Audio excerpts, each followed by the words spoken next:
Oi pessoal, curso anual, livro 2, aula 6. Nessa aula nós vamos falar no começo sobre a origem da vida. Começamos assim: quanto tempo tem o nosso planeta? Calculamos que ele tenha cerca de 4,5 bilhões de anos. Só que quando o nosso planeta surgiu, já existiam seres vivos aqui? Não, não existiam seres vivos aqui. Um dia a vida começou aqui. Dizem que começou por criação de Deus. Essa teoria, ela existe. Ela é chamada teoria criacionista. Só que ela existe aonde? No campo religioso. Na biologia, não existe criacionismo. A primeira teoria sobre a origem da vida, pasme, ela surgiu 400 anos antes de Cristo. Ela surgiu lá na Grécia Antiga, e claro, por um grego, né? O nome desse grego era Aristóteles, e o Aristóteles lançou uma teoria chamada de teoria da geração espontânea, ou da abiogênese. O que significa abiogênese? A é negação, é grego, né? Claro, o cara era grego. A, negação, bios, vida, gênese, geração. Geração da vida sem o quê? Sem uma vida pré-existente. Então Aristóteles diz assim, ó, existe na matéria bruta um princípio ativo, é algo como se fosse uma forma de energia que era capaz de transformar seres brutos em seres vivos. E como isso foi lançado pelo Aristóteles, isso aí foi muito longe, pessoal. Começou 400 anos antes de Cristo, e olhem aqui, ó, entre 1500 e 1600, surgiu esse Jean-Baptiste Van Helmont, um dos defensores da abiogênese, que esse Van Helmont, mais adiante, ele vai ficar muito famoso na sua experiência de fisiologia. Ele é um fisiologista muito importante. Só que aqui na origem da vida, ele lança uma receita para fabricar camundongos, baseado na geração espontânea e a biogênese. A receita era assim, ó, pega-se uma caixa, coloca dentro uma camisa suada, porque no solo humano tem o princípio ativo, leva-se para o campo, deixa lá 21 dias, ao final dos 21 dias, o princípio ativo vai gerar camundongos. E o mais interessante, pessoal, que o Van Helmont fez essa experiência e deu certo. Claro que não foi uma experiência controlada. O fato é que o Van Helmont, antes de ser um grande fisiologista, ele foi um grande estudioso da geração espontânea. Pô, essa geração espontânea, ela teve o seu... Bom, o Lamarck também defendia a teoria da geração espontânea. Até que, no século XVII, um italiano chamado Francesco Redi diz assim, ó, não existe princípio ativo, não existe geração espontânea. E aí o Francesco Redi fez uma experiência em que ele botava carne no frasco e deixava aberto aquele frasco, e aí apareciam larvas. E ele diz assim, não, mas essas larvas que apareceram não foram larvas que surgiram na carne por geração espontânea. É que uma mosquinha passou ali, viu aquela carne, é um bom ambiente, que tem proteína, tem glicídios, tem lipídios, é um bom ambiente para eu colocar meus filhos. E aí os filhinhos da mosca, os ovinhos da mosca, que levavam a carne à putrefação.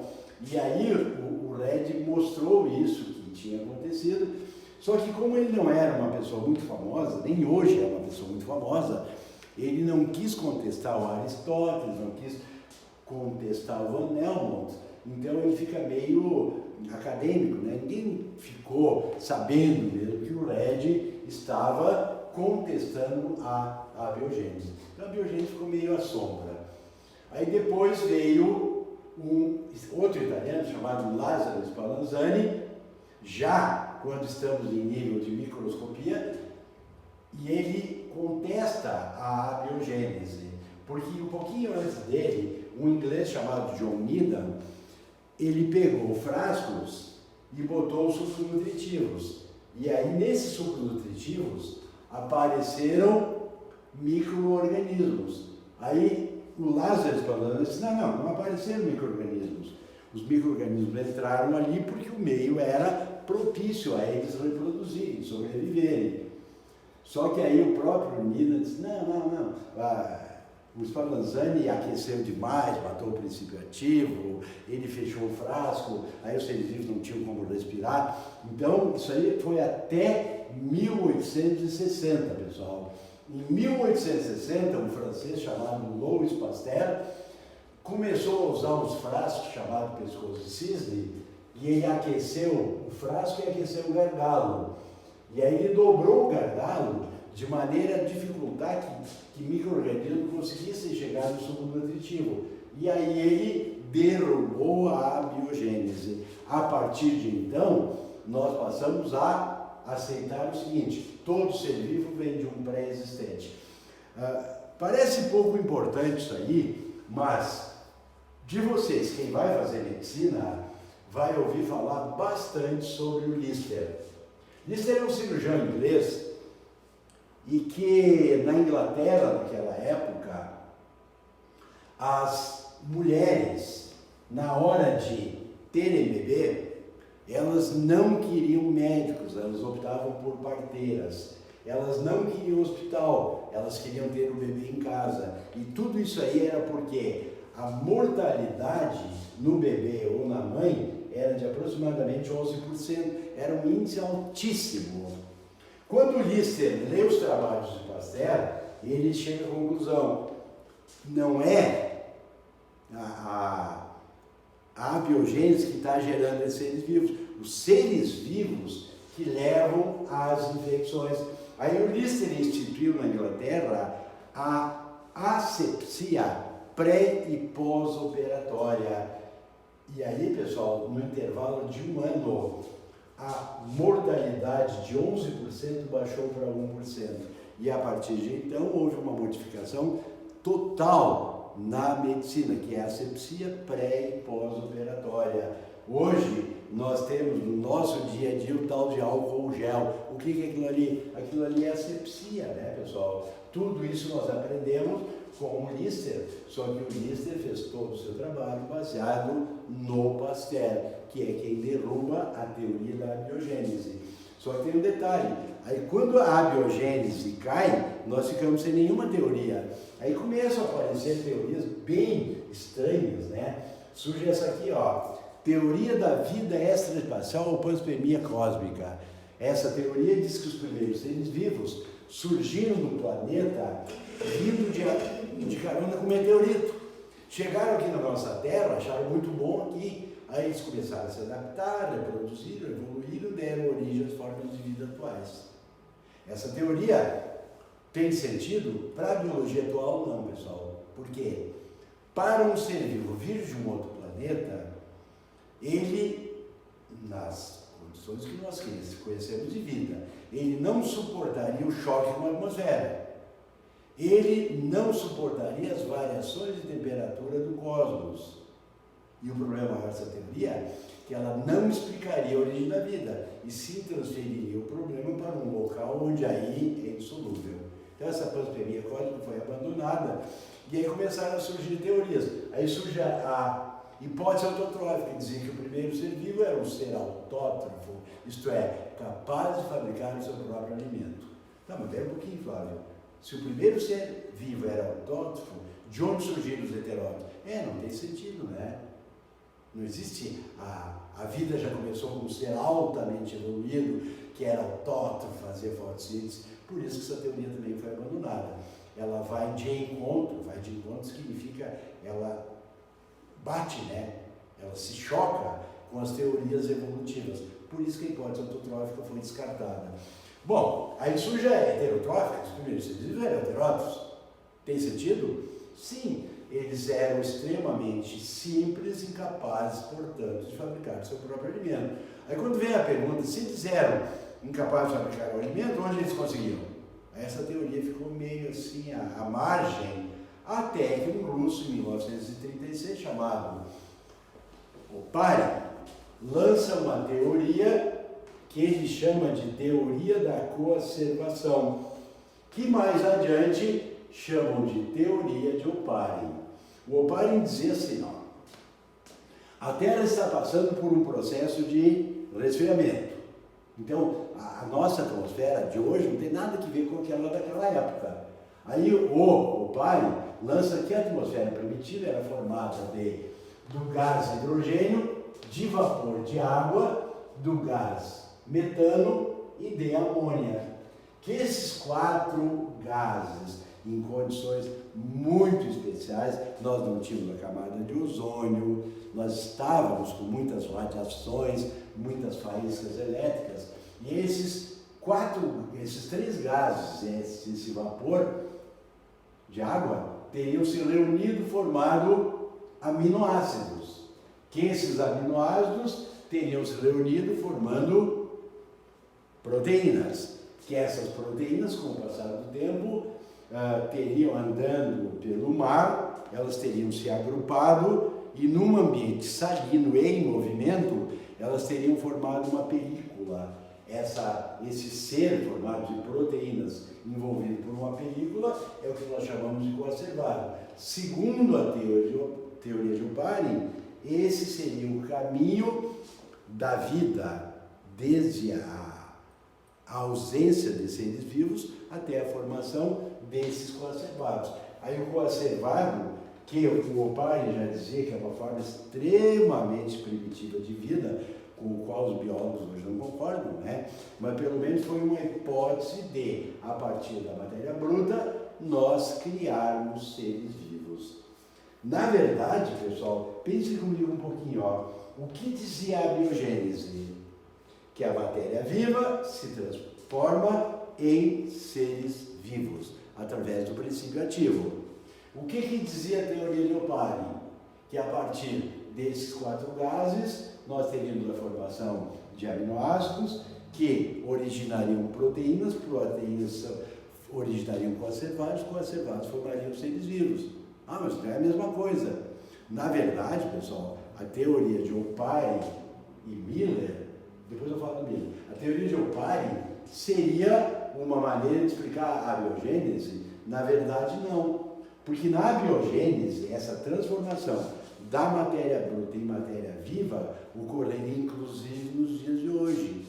A teoria de Oparin não. A teoria de Oparin diz assim, que esses 4 gases em condições muito diferentes das de hoje, com um processo de resfriamento do nosso planeta, levaria à formação de coacervados. Esse Oparin ele era russo, ele nasceu em 1936, morreu em 1980, e ele tinha um aluno que foi estudar na Rússia. O nome desse aluno era Miller. E esse Miller, pessoal, quando ele terminou o curso dele com o Oparin, ele volta para a Alemanha e faz esse aparelho aqui, ó. Nesse aparelho, ele tinha uma câmara onde ele botou água e aqueceu essa água. Aí a água vaporizou.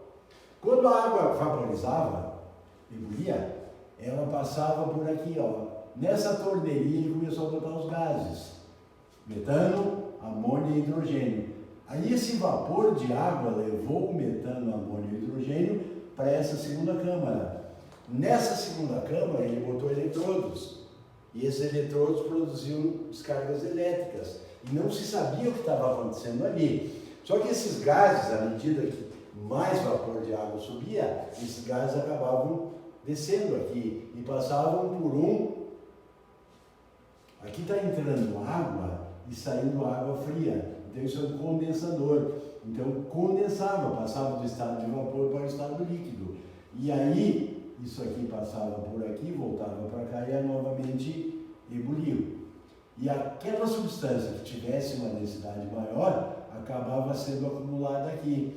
Aí o Miller deixou o aparelho funcionando por um tempo, e aí quando ele foi analisar o que tinha aqui, ó, ele encontrou aminoácidos. Significa que o Oparin estava certo? Não. significa que se o Oparin estivesse certo quanto aos elementos da atmosfera primitiva, esses elementos, em condições muito especiais, poderiam ter gerado os aminoácidos. Foi isso que o Miller conseguiu formar no seu laboratório. Só que aí, quando o Miller abre essa possibilidade, o Oparin, até então um pouco desacreditado, ele passa a ser extremamente importante, porque não é assim que ocorreu a vida. Agora, nós temos uma possibilidade. Poderia ter sido assim? Até poderia. Como nós vamos saber, por enquanto nós não temos nenhuma possibilidade. Mas isso aqui vale como? Vale como um possível caminho. Há alguns anos atrás, a PUC colocou no seu vestibular de verão uma foto desse, porque eles têm no Museu da PUC, eles têm um aparelho, uma réplica do aparelho de Miller, e perguntava com o que esse aparelho teria contribuído. E entre as alternativas dizia, bom, com esse aparelho nós descobrimos como foi a origem da vida. Não, nós não descobrimos como foi a origem da vida, nós não sabemos como foi a origem da vida. Mas a teoria do Oparin lança uma possibilidade. O Miller provou que se o Oparin estivesse certo quanto aos gases da atmosfera primitiva, esses gases, de fato, poderiam ter levado à história da vida. Tá? Mas nós não sabemos, de fato, se foi isso que aconteceu. Bom, pessoal, vocês devem, analisando tudo que a gente estudou nesse livro 2, que a genética, ela é uma ciência, ela é matemática, né? Todos os cálculos são feitos, a gente chega a uma resposta, tanto por cento, um quarto, 2/3, sempre uma resposta exata. Agora, esse assunto que nós vamos começar a trabalhar agora é uma coisa mais subjetiva. Ela não é 1 mais 1 tanto, sabe? Evolução é muito de análise, é muito de eu acredito que é assim, eu acredito que é assado e tal, então eu vou ter que raciocinar, vou chegar às minhas conclusões, mas eu não posso provar matematicamente. Então vamos ver, quem é que começou o estudo da evolução? Foi, de novo, a igreja. Lembra que a igreja lançou a teoria criacionista. Deus colocou aqui todos os seres vivos, e aí esses seres vivos não evoluíram.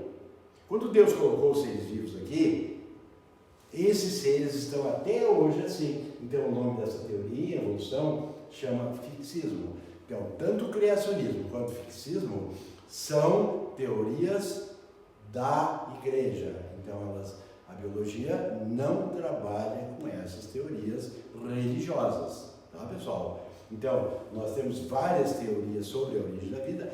A mais recente é a de Oparin e Miller. E sobre evolução nós temos uma série de teorias, mas nós não consideramos o fixismo como uma teoria biológica, tá, pessoal? Então o fixismo é aquela que diz assim, não houve evolução, os seres vivos estão aqui tal qual foram colocadas pelo Deus, tá? Então na biologia isso aí não será considerado, tá, pessoal? Nós vamos considerar a primeira teoria evolutiva, que é desse cara aqui, ó, pessoal. Lamarck. Quem foi Lamarck? Na verdade, Lamarck, que nós conhecemos, ele chamava Jean-Baptiste de Monnet. Esse, entre aspas, Lamarck, Jean-Baptiste de Monnet, ele, em 1801, criou uma ciência nova. O nome dessa ciência? Biologia.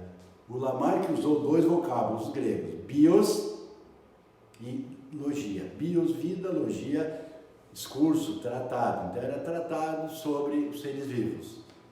Só que como nós não tínhamos ainda uma ciência para estudar os seres vivos, esse Lamarck imediatamente, o Jean-Baptiste de Monnet, ficou muito famoso. E ele começou a dar muitas palestras em universidades.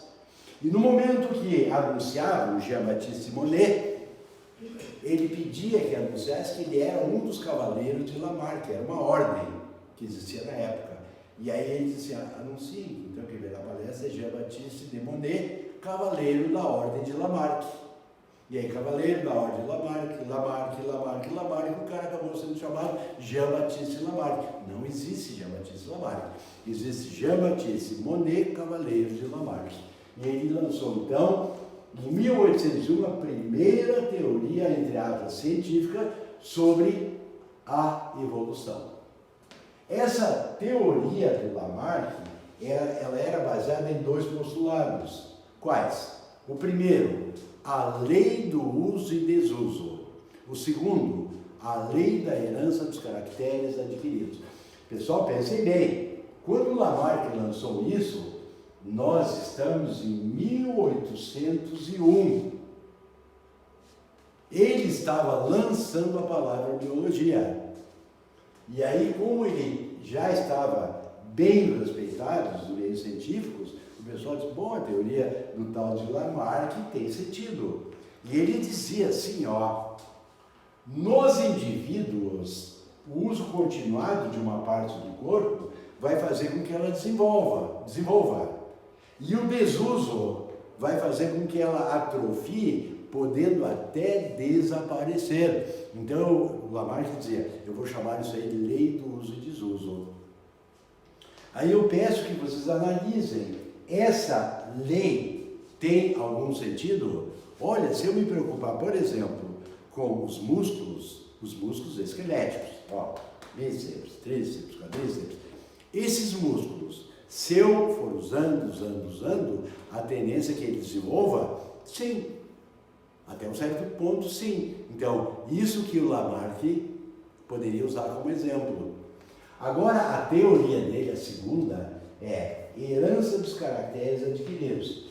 Aquilo que o indivíduo desenvolveu pelo uso, ou atrofiou pelo desuso, ele passa aos descendentes. Significa o seguinte, pessoal, que alguém que usou bastante seus músculos, por exemplo, ele fez halterofilismo, com aquela musculatura hipertrofiada, aí esse senhor, que é extremamente musculoso pela utilização de halteres, ele conheceu uma mulher que também adorava halteres e que, portanto, também era musculosa.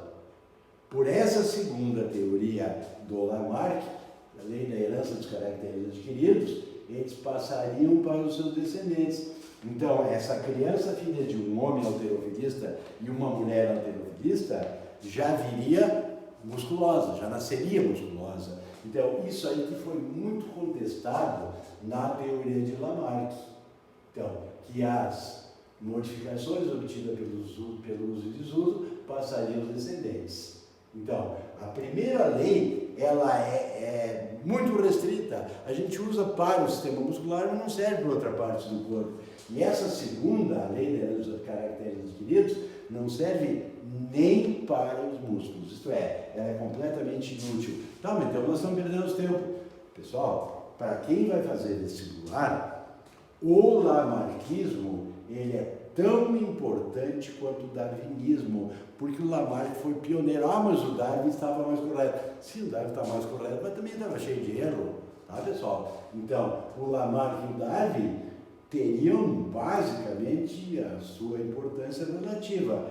Eu posso dizer para vocês, esses dias eu estava olhando os vestibulares e eu encontrei uma questão de lamarckismo antes de encontrar uma de darwinismo. Isto é, lamarckismo cai tanto quanto o darwinismo, embora o erro seja muito mais fácil de analisar. Só que vocês têm que considerar o seguinte, o Lamarck é de 1801. O Darwin lançou o seu livro, é o segundo livro que mais tem edições da história do nosso planeta. O livro dele é chamado Origem das Espécies. Ele lançou o livro em 1859 e são 59 anos depois do Lamarck.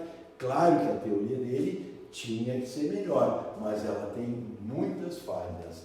Daqui a pouquinho, então, eu vou explicar como o Lamarck explicaria alguma coisa e como o Darwin explicaria a mesma coisa. Porque o Lamarck usou muito o exemplo do pescoço da girafa, que as girafas tinham pescoços curtos.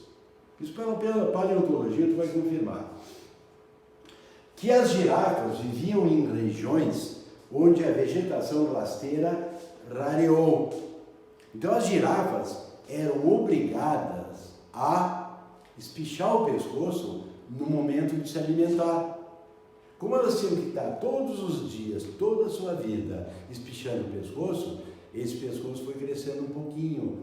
Só que aí, pela segunda lei, as girafinhas descendentes já viriam com um pescocinho um pouquinho maior. Mas eu não vou falar de uma geração, de 2, de 100 anos, de 1000 anos, porque a evolução ela não se processa em um tempo demarcado. Após razoável lapso de tempo, as girafas acabaram com o pescoço comprido de tanto usar, e aí esse uso acabou passando aos descendentes ao longo de um tempo. Que tempo? O tempo que precisa. Em evolução, então, o tempo que precisar para acontecer isso aí. Então, o Lamarck usava isso aí, tá? Só que daí, um alemãozinho chamado Weismann lançou a teoria da continuidade do plasma germinativo. Daqui a pouquinho eu vou falar sobre o Weismann. O Weismann, nessa nossa história aqui, ele fez o seguinte: ele pegou camundongos e cortou a cauda dos camundongos. E aí ele, quando os filhotinhos cresceram, aqueles que ele cortou a cauda, ele cruzou-os entre si. Aí na geração seguinte, quando nasceram mais camundongos, ele cortou de novo a cauda, deixou crescer e cruzou entre si. Após 20 gerações, a cauda dos camundongos estava tão grande quanto na primeira geração. E aí o Einstein disse assim: olha, essa história do Lamarck está errada. Só que tem um detalhe, vamos ver como é que o Darwin explicaria todas essas histórias. Porque de repente o Weismann também não concorda com o Darwin. O Darwin, como era já uma coisa um pouquinho mais elaborada, ele começa 50 anos, 59 anos depois do Lamarck. E aí ele dividiu a sua teoria em postulados. O primeiro postulado do Darwin é esse aqui, ó. Indivíduos de uma mesma espécie que vivem em uma determinada área, eles podem apresentar diferenças importantes. Por exemplo, eles podem ser mais rápidos, mais lentos, mais altos, mais baixos, mais coloridos, menos coloridos. E às vezes essas diferenças de mais bonito, menos bonito, elas podem ser importantes na época da escolha do parceiro sexual. Então, esse é o primeiro postulado do Darwin. Não tem o que criticar, porque ele é perfeito, né? Tá, pessoal? Dois indivíduos de mesma espécie, dois ou mais indivíduos da mesma espécie, eles são diferentes. E essas diferenças podem ser muito importantes na hora do indivíduo sobreviver.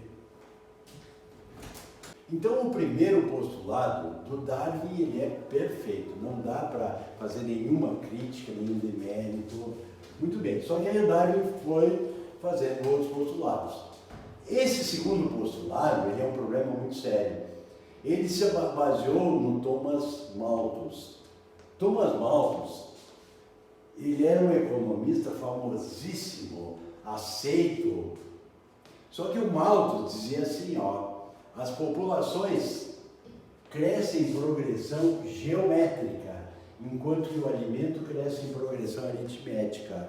Na época, o Darwin achou muito inteligente esse postulado do Malthus e botou na sua teoria. Hoje, quando a gente pensa o seguinte, ó, não tem nenhum cabimento essa teoria do Malthus, que as populações crescem em progressão geométrica e os alimentos crescem em progressão aritmética, porque os alimentos, pessoal, também são seres vivos, então os alimentos também crescem em progressão geométrica. Mas na verdade o Malthus não queria dizer isso. O Malthus estava meio assustado porque as populações humanas estavam se multiplicando muito rapidamente. Então o Malthus dizia, com essa velocidade de multiplicação dos seres humanos, vão faltar recursos. Só que o que o Malthus não sabia ainda, que estava por vir a Revolução Agrícola. E, posteriormente, viria a Revolução Industrial. Então, não faltariam recursos. O problema dos recursos do nosso planeta não é uma questão de estarem faltando, é uma questão de distribuição. Mas, quando o Malthus colocou essa sua teoria, o Darwin aceitou. Então, esse postulado do Darwin, nós não aceitamos de forma alguma, né? Não existe isso aí que as populações crescem em progressão geométrica e os alimentos em progressão aritmética, porque os alimentos são seres vivos, são populações. Aí vem o terceiro postulado do Darwin, que diz assim, ó, na maior parte dos casos, nasce mais indivíduos que conseguem sobreviver. Isso aí está correto? Bom, vamos analisar assim, ó. Eu tinha um casalzinho de cães e eles tiveram 6 filhotes e todos chegaram à fase adulta. Bom, mas o Darwin, ele não estava falando dos bichinhos da minha casa, dos bichinhos da tua casa. Esses têm assistência veterinária, eles têm proteção, eles têm um alimento garantido. O que o Darwin se referia era na natureza. Quando uma loba tem filhotes, todos eles chegam à fase adulta? Não necessariamente. Tá? Então ele diz assim, nascem mais indivíduos que conseguem sobreviver. Quando uma ave começa a sua postura de ovos, ela, ao longo da sua vida, ela botou 5 ovinhos. Os 5 chegaram à fase adulta? Provavelmente não. Então, esse é o postulado. Ele não disse todos. Na maioria dos casos, nascem mais indivíduos do que conseguem sobreviver. Aí que vem o ponto alto do Darwin. Mas, quem são os que conseguem sobreviver? Os mais fortes? Os mais bonitos? Os mais rápidos? Qualquer uma dessas coisas. Por quê? Porque quem sobrevive são os mais aptos. Já que nascem mais indivíduos do que conseguem sobreviver, haverá uma luta pela sobrevivência. Nessa luta pela sobrevivência, será selecionado o mais apto. Isso aí, pessoal, passou a ser o ponto alto do lamarckismo, a seleção natural. Essa seleção natural vale até hoje? Vale, mas em que setor ela vale? Em qualquer setor. Vocês vão fazer vestibular, vocês vão passar por um processo de seleção natural. Cada vez as coisas estão mais difíceis. Hoje nós estamos passando por um problema seríssimo, né? Quando vocês assistirem essa aula, nós não temos certeza que o Enem será realizado na data aquela que foi marcada. Porque se for na época que foi marcada, nós teremos um prejuízo, não para vocês, mas para aquelas pessoas que estão estudando numa escola pública e que estão sem aula. Não, mas na minha aula nós estamos recebendo aula por computador.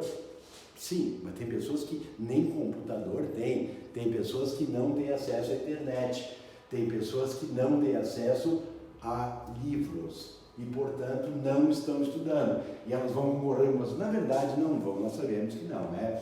Mas entre as pessoas que têm recursos, que têm internet, que têm todos os meios na sua casa, tem mais que um que quer a mesma vaga.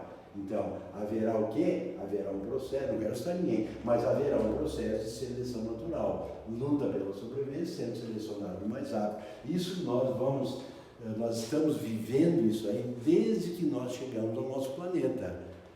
Não é uma coisa assim, os nossos pais tentam que a gente não perceba que esse processo está ocorrendo. Agora ele está ocorrendo o tempo inteiro. A cada vez que tu está sempre disputando todas as condições com todo mundo, né, pessoal? Conforme o teu nível social, a sensação vai ser um pouco menor, ou vai ser bem menor. Por quê? Porque todo o pai, toda a mãe, todo o tio, todo o padrinho, toda a família está fazendo o possível para que tu não te ressinta de estar passando um processo de seleção natural. Agora, que está passando, não tem a menor dúvida. Bom, aí vem o erro do Darwin, que ele coloca assim, as aptidões passam para os descendentes. Está certo isso?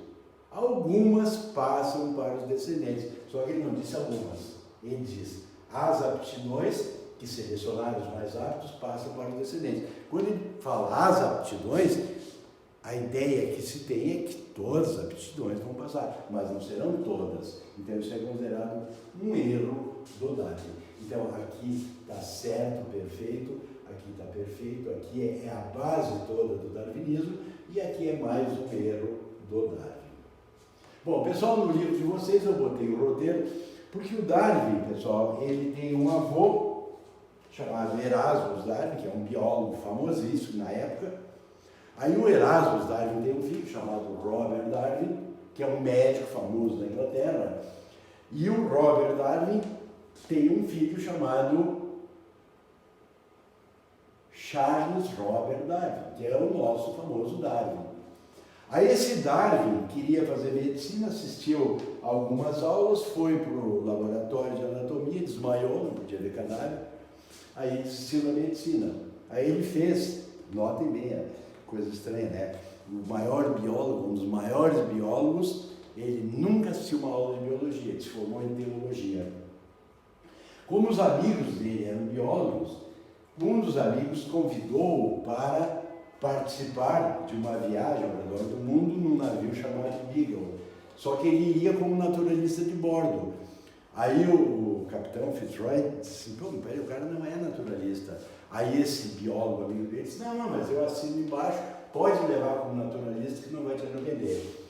Aí o capitão do navio aceitou e o Darwin fez esse roteiro aqui, ó.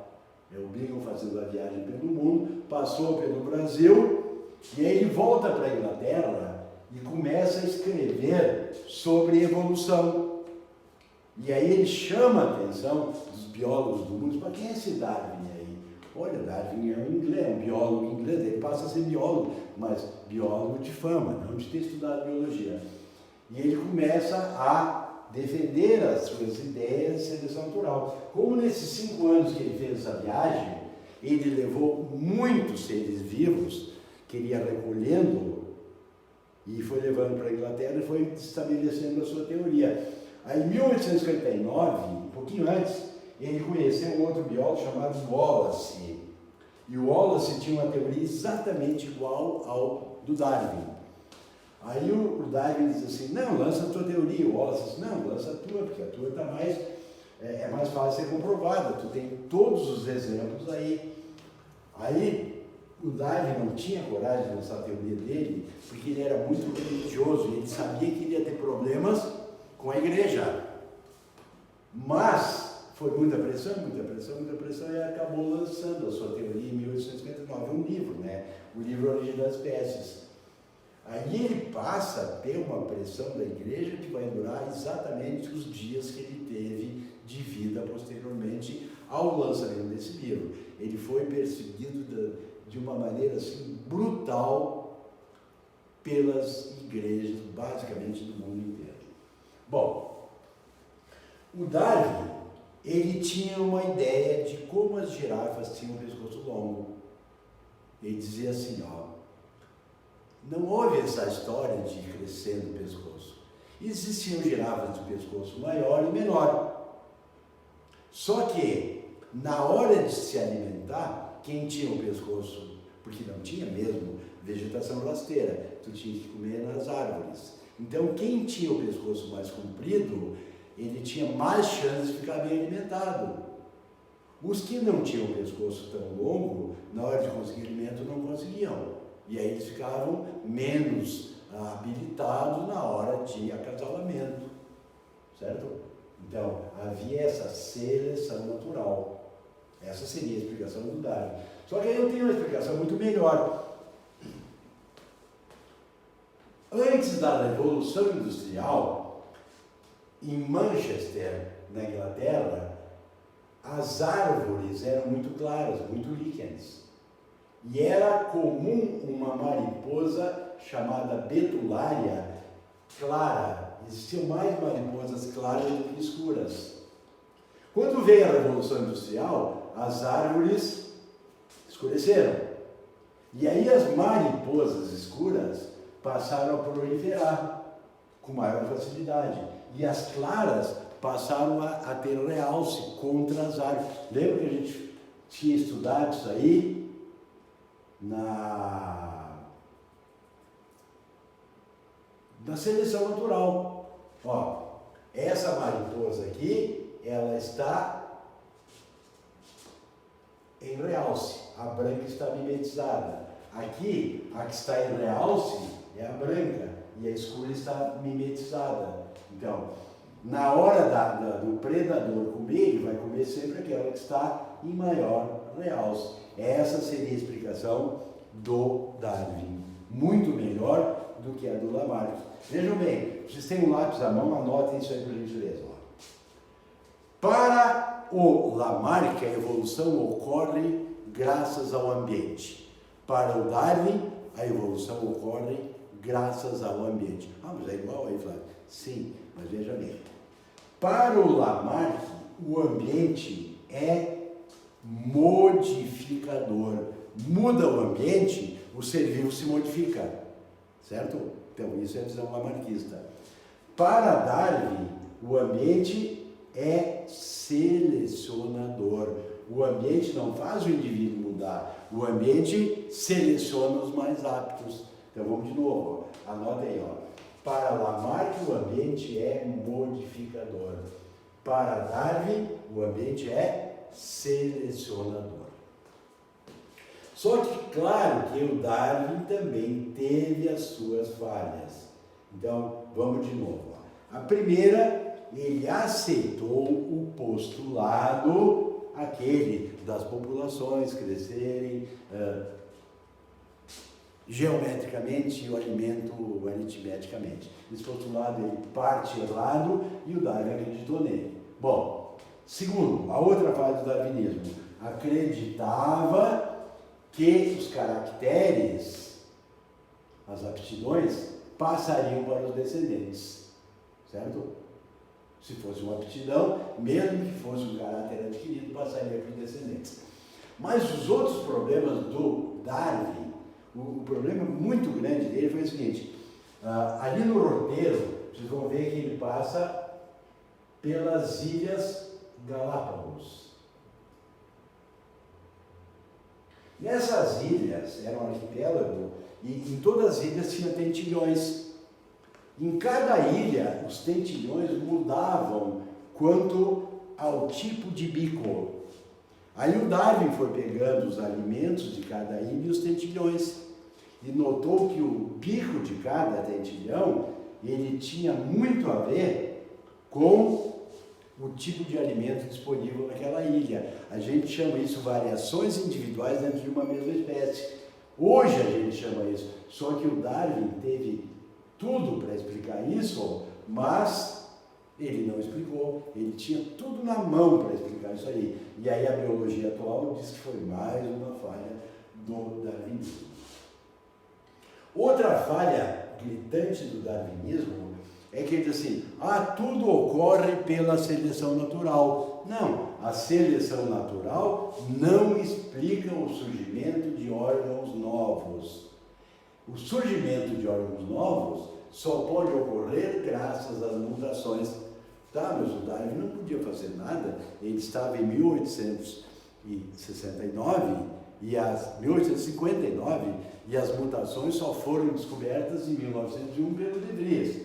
Bom, então o Darwin não podia saber sobre as mutações, mas não implica que isso aí não seja uma falha, continua sendo mais uma das falhas do darwinismo. Mas de qualquer maneira, entre Darwin e Lamarck, o menos errado é o Darwin, mas ele tem todas essas falhas. Então vamos repassá-las. Primeiro, ele aceita aquele economista que dizia que as populações crescem em progressão geométrica e os alimentos aritmética. Os alimentos são seres vivos, então eles também cresceram, porque ninguém vai viver comendo pedra, comendo areia. Todos os seres vivos comem outros seres vivos. Então, as populações crescem em progressão geométrica e os seres vivos também. Bom, aí ele não explica como é que surgem as modificações dos indivíduos, que é por mutação, não explica o aparecimento de órgãos novos, e ele não explica as variações individuais dentro de uma mesma espécie. Por isso, pessoal, que aquele Weismann, lembra do Weismann? Aquele que pegou os ratinhos e foi durante 20 gerações cortando a cauda. E na 21ª geração a cauda ainda continuava crescendo normalmente. Esse Weismann, ele abriu um leque para o surgimento de uma nova teoria. Porque nós não poderíamos dizer assim, ó, seleção natural não aconteceu. Não, seleção natural aconteceu e está acontecendo. Então, algumas coisas do Darwin, aquela história que os indivíduos são diferentes, nascem mais indivíduos que podem sobreviver, então ele tem coisas boas, só que ele tem algumas falhas. Então, esse Weismann, mais depois De Vries, mais o Dobzhansky, russo, Ernest Mayr, quer dizer, foram muitos cientistas que foram aperfeiçoando o darwinismo. E aí criaram uma nova teoria, que é a teoria atual, também não é nova, né? Essa teoria é chamada de novo darwinismo, o neodarwinismo. Mas a gente também usa a expressão teoria sintética da evolução. Por que a gente chama de teoria sintética? Porque essa teoria, que é a atual, pessoal, ela traz o quê? Ela traz a seleção natural, ela traz as mutações, ela traz a migração, tudo isso aqui a gente vai falar na aula que vem, ó.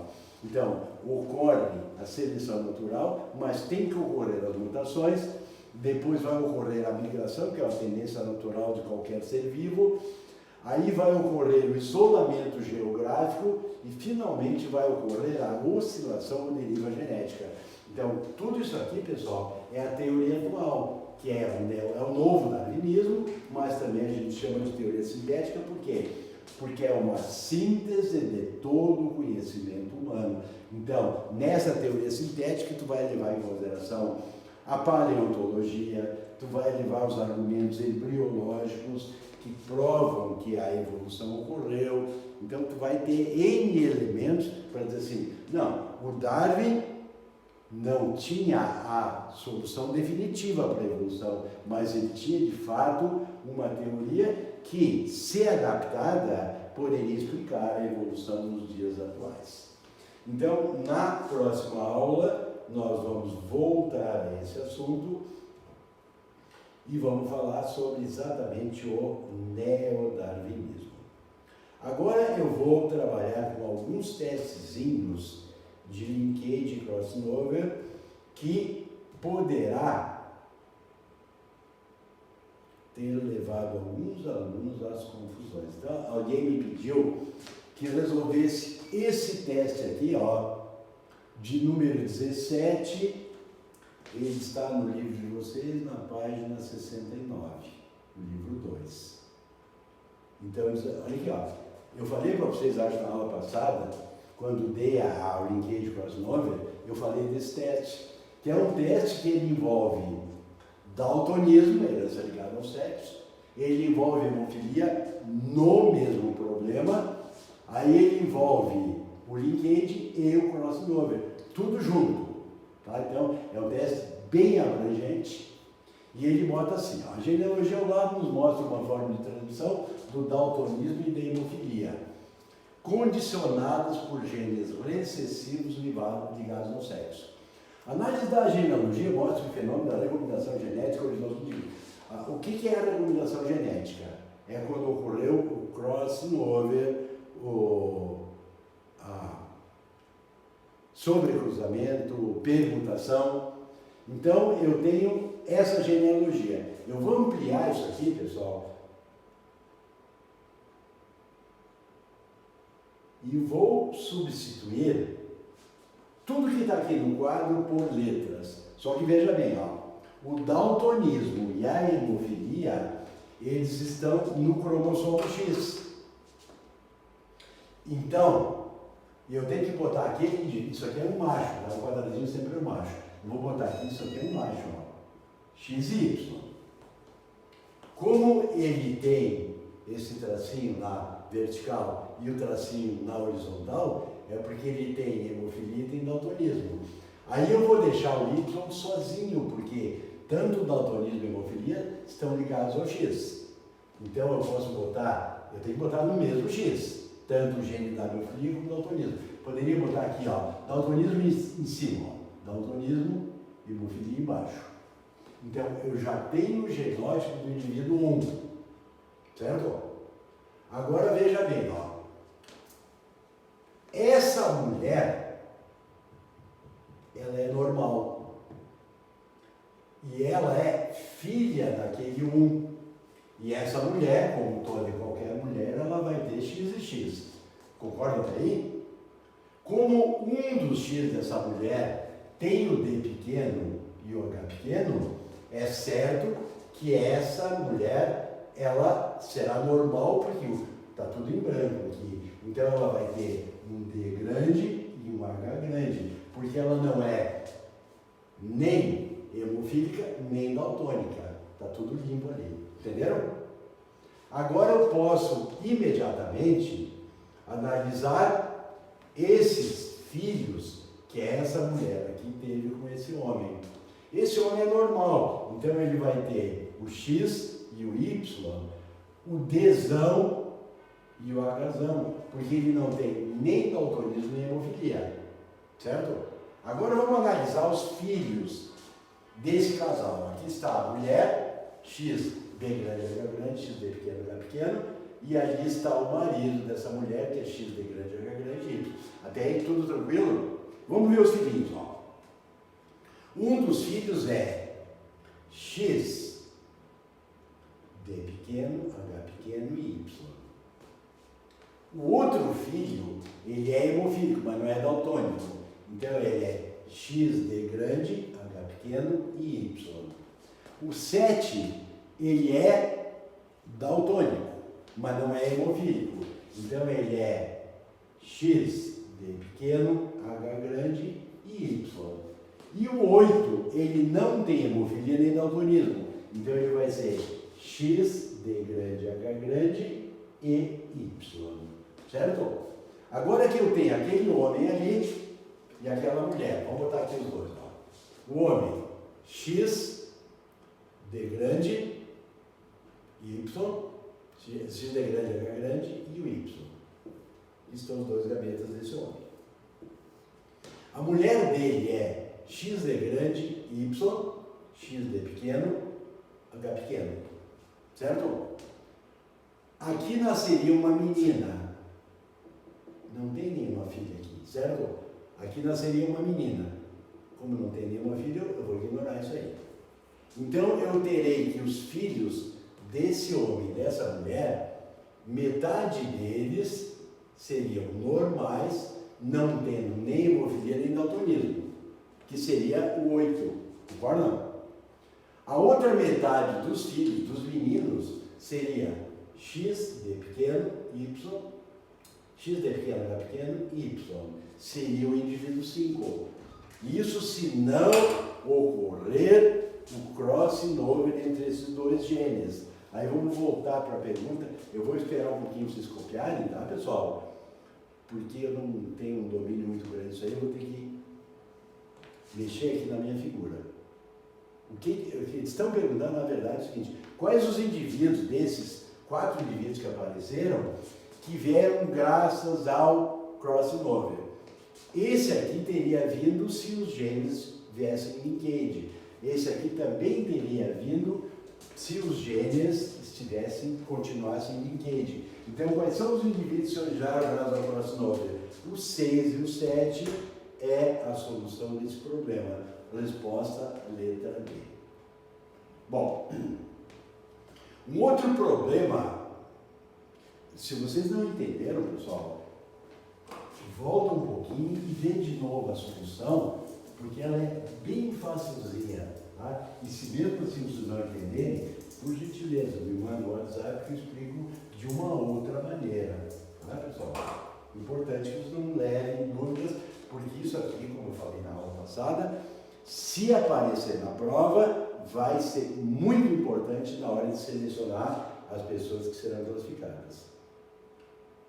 Bom, esse aqui também, uma pessoa me mandou a solução disso, e ela analisou bem direitinho, ó. Ela analisou A e B, e ela analisou RS.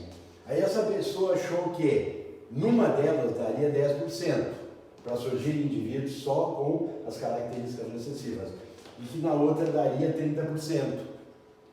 Aí ela não deu aquele estalo, aquele sight, aquela luz interior, que 10% de 30%, ou 30% de 10% é a mesma coisa.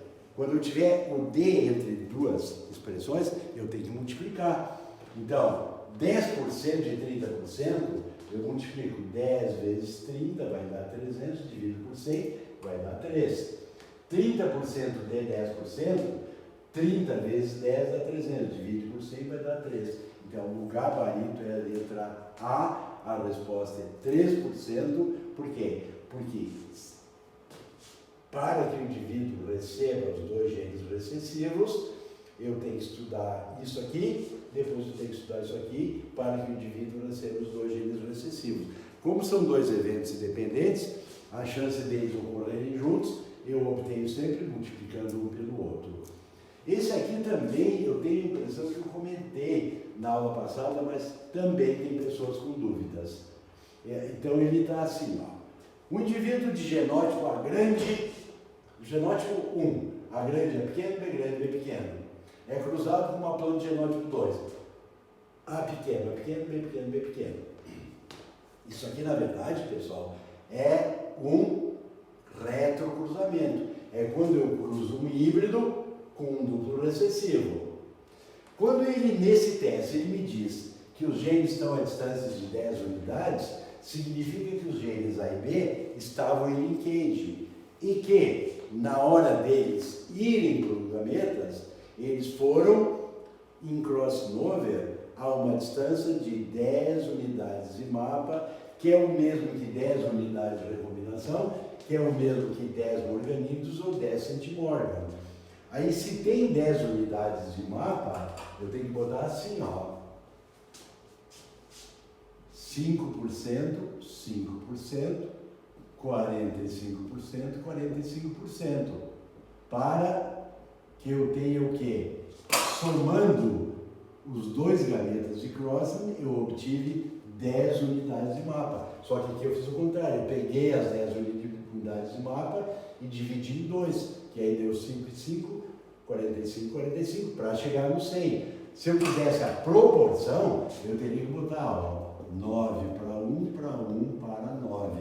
Só que ele não quer saber a proporção, ele quer saber quantos indivíduos terão o mesmo genótipo de 1. O genótipo de 1 é A grande, A pequeno, B grande, B pequeno. Então, vai dar 45% com as duas características dominantes, 45% com as duas recessivas, 5% com uma dominante e outra recessiva, e 5% com uma recessiva e a outra dominante. Tá, pessoal? Se não ficou bem claro, por gentileza, me mande um WhatsApp que eu comento de novo, daí eu faço bem devagarinho, e se precisar, na aula seguinte, voltar a esse assunto, sem dúvida nenhuma. Se não, vocês já podem trabalhar no darwinismo, no lamarckismo e na origem da vida. Sempre lembrando, pessoal, que as questões de evolução, elas são muito diferentes desse tipo de questão. Esse tipo de questão é sempre uma coisa bem objetiva, é matemática. As questões de evolução são coisas bem subjetivas, são coisas de análise, tá, pessoal? Então, é bem essa. São duas matérias assim que têm uma visão 100% diferente. Então, quando eu falo de evolução, repito, pessoal, eu sempre tenho que usar subjetividade. Não é assim, 2 mais 2, 4. Não, 2 mais 2 talvez seja 4, mas nós temos que analisar isso na visão lamarckista, na visão darwinista e na visão atual, que será dada na aula que vem, que é a neodarwinista, ou é a visão da evolução vista do ponto de vista sintético, uma síntese de todo o conhecimento humano. Pessoal, um beijo para vocês, fiquem com Deus não se preocupem muito com provas agora, se preocupem com a seleção natural de que os mais evoluídos terão o seu lugar primeiro que os demais, né? Você quer estar entre os selecionados, entre os naturalmente selecionados, estude, mas está acontecendo aí uma pandemia. Por enquanto, pensar nessa pandemia não vai te ajudar em nada. O que tu tem que pensar é na tua aprovação, e para essa aprovação tu tem que ser selecionado naturalmente, pessoal. É para isso que nós estamos aqui hoje, é para isso que nós vamos estar semana que vem, se Deus quiser, e para isso que vocês daqui uns dias vão olhar o nome de vocês na relação dos aprovados, tá? Tchau, tchau.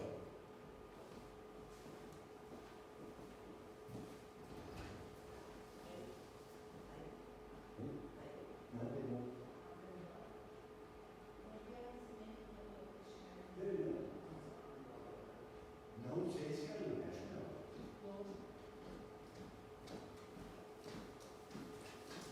Mas sabe que diminuiu o número de pessoas hoje estão assistindo mesmo minha aula?